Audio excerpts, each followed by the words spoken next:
বন্ধুরা, welcome back to my channel Malo again. তো এখন বাজে সকাল 10টা আর আমি এখন যাচ্ছি বাবার বাড়ি। আর আজকের ব্লগটা এখন থেকে শুরু করলাম। তো চলো যা যাক।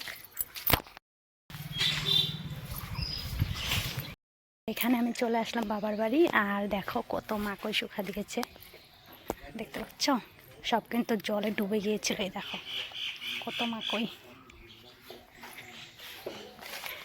আর এখানে ওদের বাড়ি ঘরের অবস্থা নাই। আজকে আমার ভাইয়ের মেয়ের হাতে খড়ি, তো সেটাই মানে কোনো মতে সরস্বতী পুজো করে নিয়ম কারণটা করে নিচ্ছে। কাউকে কিন্তু বলতে পারে না। আর আমি যেহেতু বাড়ির সামনেই বিয়ে হয়েছি, তো আমাকে একটু ফোন করছিল ভাইয়ের বউ, বলছে দিদি আসো একটু প্রসাদ খেয়ে যাও। তাই আমি মানে চলে আসলাম ঝটপট করে।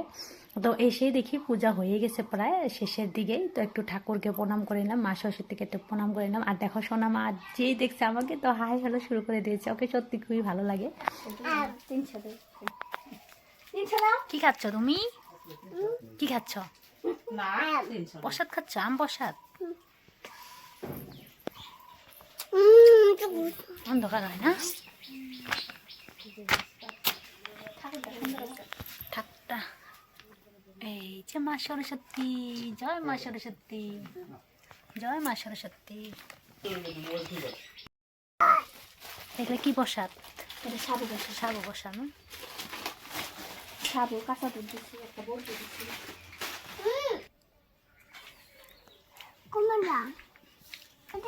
হিয়া আমার সব প্রসাদ খেয়ে নিচ্ছে।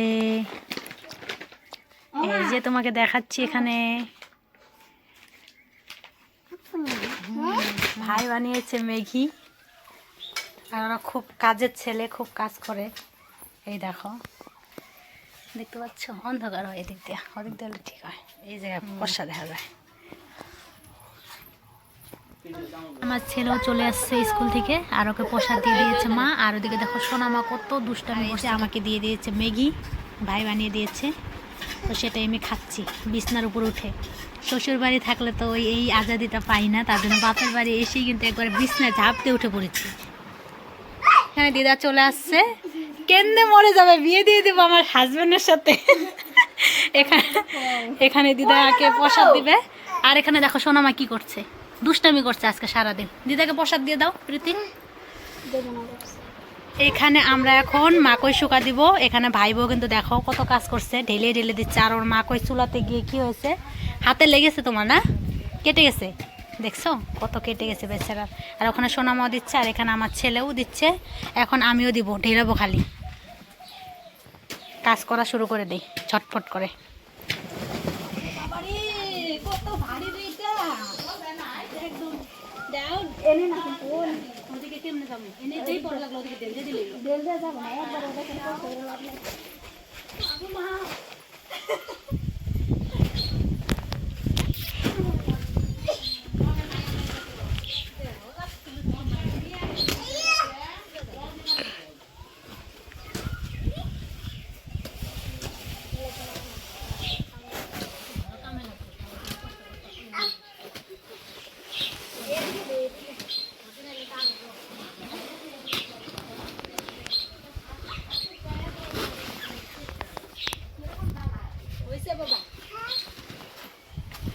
এখানে মা বসিয়েছে কি এগুলা মা? ঢেকিয়া শাক।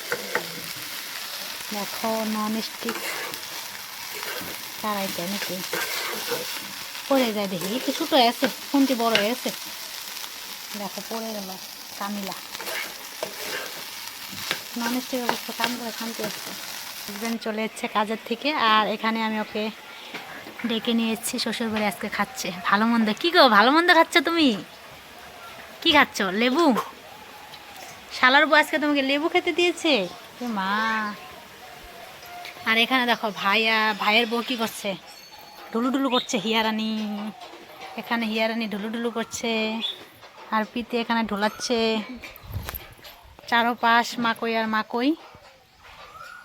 দেখো প্রীতি বন্ধুদেরকে কিন্তু একটু দিবে। হ্যাঁ কি দিবে বলো তো? ভুট্টা। ভুট্টা মাকই।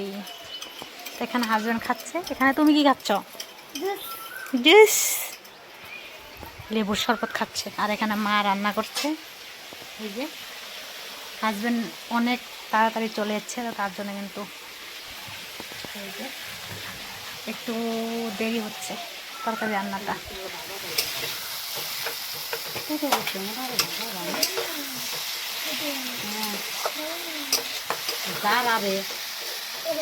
আর এখানে চলে আসলো আমাদের ভোটের কাগজ। এইসব না নিয়ে গেলে কিন্তু ভোট দিতে দিবে না। এই দেখো সামনে আমার নামটা আছে, মাম্পি মালো। আর এখানে সবার আছে, আমার হাজব্যান্ডের আছে, ভাইয়ের আছে, ভাই বোর আছে, কেননা একসঙ্গে সব রেখে দিলাম যেহেতু আমি এখানে আসছি, তাই না? তো এইসব নিয়ে কিন্তু আমাদেরকে ভোট দিতে যেতে হবে। এই দেখো ভাই, এই যে আমি ভাই কত ছোট, এই দেখো। আমিও ভাত খেতে বসে পড়লাম, অনেকটা বেলা হয়ে গেছে, 2:30-3টা বেজেই গেছে। আর এখানে এই যে মাছের তরকারি মা রান্না করে দিয়েছে, আর এখানে ভাত আছে, আর এখানে আছে ঢেঁকিয়ার শাক, কুমড়ো ভাজা। তো এখন আমি ভাত খাবো। ওদের নাকি দেরি আছে, এখন নাকি খাওয়ার সময় হয়নি। আর এদিকে শোনো আমাকে ভাইয়ের বউ খাওয়াচ্ছে। এখানে হিয়া খাচ্ছে ভাত, আর এখানে কি দেখছে কার্টুন। ভাত খাচ্ছ তুমি? মোবাইল ছাড়া ভাতই খাই না। বাচ্চাগুলো এরকম এখন, আমিও খাই। আর তোমার তো দেরি আছে, ঠিক আছে। দিয়ে দিল মা পাঁপড়, তো এখন আমি খাবো। মা তুমি খাবা না? মা খাবা না? নিয়ে আসো, সব একসাথে খাই, একা একা ভালো লাগে না। বলো হ্যালো গাইস, আমি ভাত খেয়েছি, আমি ভাত খেয়েছি। মা ভাত খাচ্ছে। তুমি কি দিয়ে ভাত খেয়েছো বলো? কি দিয়ে ভাত খেয়েছো? আরো কলা কলা no no no. No. So বন্ধুরা, তো আমি বাবার বাড়ি থেকে চলে আসলাম। আসার পরেই দেখি সব উল্টাপাল্টা হয়ে আছে, দেখে তো আমার মাথায় হাত। এখন সব ঘর খুলে দেখি যে মন্দির ঘরে দেখো আমার সব কিছু চুরি করে নিয়ে গেছে। আর অনেক কাঁসা পিতলের বস্তু ছিল, সব কিন্তু আমার নিয়ে গেছে। আমার ছেলের অন্নপ্রাশনের বস্তু ছিল, আমার বিয়ের বস্তু ছিল, তো সব কিছু চুরি করে নিয়ে গেছে। আর তার থেকে বড় কথা হলো আমার হাজব্যান্ডের যত মানে কাজের বস্তু ছিল, মেশিনগুলো, সেইগুলো কিন্তু নিয়ে চলে গেছে। কোথার কাজ চুরি এসেছিলো আমি তো সেটাও বুঝতে পারি। তো আমি এইসব দেখে কান্নায় খুব ভেঙে পড়েছিলাম। তো তারপর আমার হঠাৎ মনে পড়ে যায় শ্রীকৃষ্ণের কথা, যে তোমার কি হারিয়েছে, যে তুমি কাঁদছো, তুমি কি নিয়ে এসেছিলে যা তুমি হারিয়েছ। তারপর চোখের জলটা মুছে আমি কিন্তু নিজের মনকে সান্ত্বনা করতে পেরেছি। তো উপরওয়ালাতে থাকলে মানুষ আমার কি ক্ষতি করতে পারবে, কি নিয়ে বা কী করতে পারবে, তাই না? দিনের বেলা যদি উপরবেলার সাথে থাকে, লেনেবেলা কে, তাই না? তো বন্ধুরা, আজকের মতো ভিডিওটা এখানে রাখছি।